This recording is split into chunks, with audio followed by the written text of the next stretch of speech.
So this is what they do most of the time. They generally stay outside all the time. We do have some indoor spaces if we need to move them, but generally speaking, this is where you'll find them. So these guys just hang out on the ground. Obviously in Australia, they'd be living in a similar habitat. So when we can, we like to have mixed species exhibits. And so he hangs out down there, and the koala hangs out up here, and it all works out pretty darn well. Where all the females live.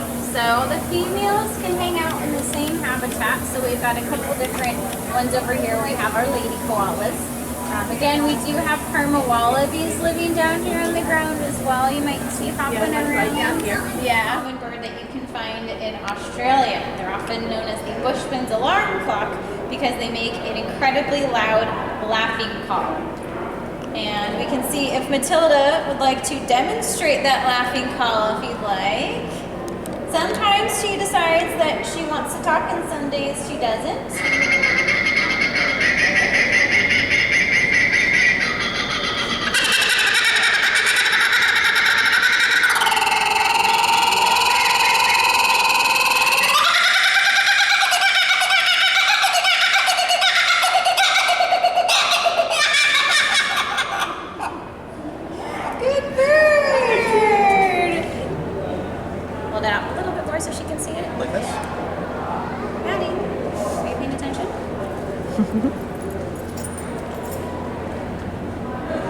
Here, try taking it out and bringing it back in.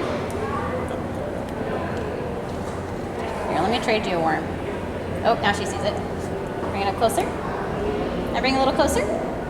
There you go. Yeah, she was just being picky. She loves her worm. All about her species. Like I said, she's very common in Australia, and you can find them around various forested habitats there. They'll often find one mate, and they are monogamous, and they'll often live in family units, actually. So when they have their first set of chicks, once they get to be a little bit older, they will actually help to raise their younger siblings, which I think is really neat. So while her body kind of moves, if she decides she wants to show us. There it is. Oh, wow. Kind of. Yeah. It's another bird that's native to Australia. And I like to bring him out just because he looks so different from Matilda. Personality-wise, he's also quite different. She's more of the social butterfly, whereas in my personal opinion, he's a little bit more of the introvert. A little bit quieter. Heard of those. Also a really interesting looking bird. I recommend looking up at some point if you get the opportunity. But he is quite different from an owl. One, you'll notice I'm not wearing a glove with him. He doesn't have sharp talons like an owl does, so he doesn't use his feet to help him hunt. He's going to see resembles tree bark. And he's only about 4 years old, so he is on the younger side. So this is good for him to get out. Move about wherever you're going to get the best view, because this doesn't happen all that often. Looking for some food. Now they do get different types of eucalyptus every day, and they do have their favorites. And they can actually sense the toxicity levels in the eucalyptus as well, so that's another reason why we like to give them a nice variety. And with our koalas, they tend to just eat the top, like, leaves.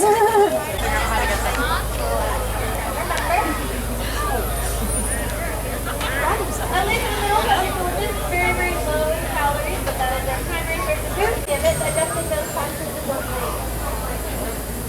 And although they kind of look like bears, the koalas are not related to bears at all. Awake for about 2 to 4 hours. If they're not during 2 to 4 hours, they'll just like maybe 15 minutes here and there. Yeah, usually when I say them, it'll just be the... And back to sleep. Yeah. And back to Okay, there's my animal ambassador, so she comes out for presentations for animals in action. Her name is Jira, she's 10 years old, and she loved. And then her best friend Honey is the dog. She is a domestic dog. She's a Labrador. And these two were raised together. Photos of the backside, and then we'll head up and see what her face. So eventually they will meet. Oh, now the other is there. Hi, Montana. Oh, look at Terry over there.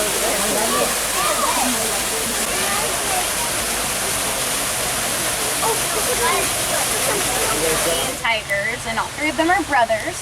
But 2 of them came from the same litter. They were about 4 years old, and the other...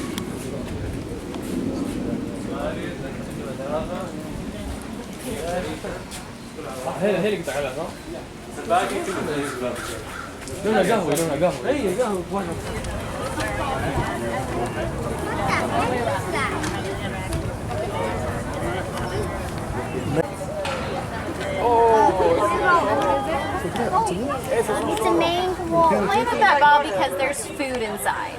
So there's likely pellets hidden inside, and that's a form of enrichment that we give the animals. We want to keep their brains mentally, we want to keep them stimulated and their bodies stimulated, so we give them different things to work on towards their heart right now. And then we've got another one of our elephants over there. That's either Debbie or Mary. These guys are a little bit older. We are the premier retirement home for elephants. So they come here to play bridge and bingo. Wow. She is a predatory bird, so she eats other animals. And before she does, she likes to tenderize them kind of like Matilda does, but she will do so by stomping on it. Are you going to be the first to come over?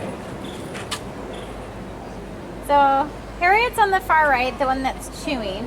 She's what I like to call our LA model of the group because she did come from the LA Zoo. And oftentimes what she will do is she'll kind of tease us when we're back here, you know, offering food. She'll walk up to the fence. Roho just nudged her. Okay, so we're going to do this kind of quickly because she might walk away, but it's really easy. All you do is hold up the food. So it's really easy. You just do that. Here, how about you try one?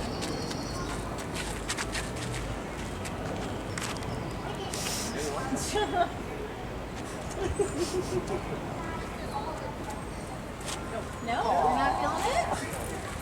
Hello, my name is Christy. I'm an educator at the San Diego Zoo, and we just finished our Koalas Friends Inside Look tour, which includes a lovely tour of the Australian outback area where you get to see the koalas as well as some other koala friends from Australia. After that, we go on a nice overview of the zoo, check out the pandas, as well as have a feeding opportunity. If the animals do choose to come over, they do have the choice. The giraffes weren't as willing. Yeah, no, they decided they were okay with their acacia, and that's totally fine. But we still got a really nice view of them. All right, thank you so much. Absolutely.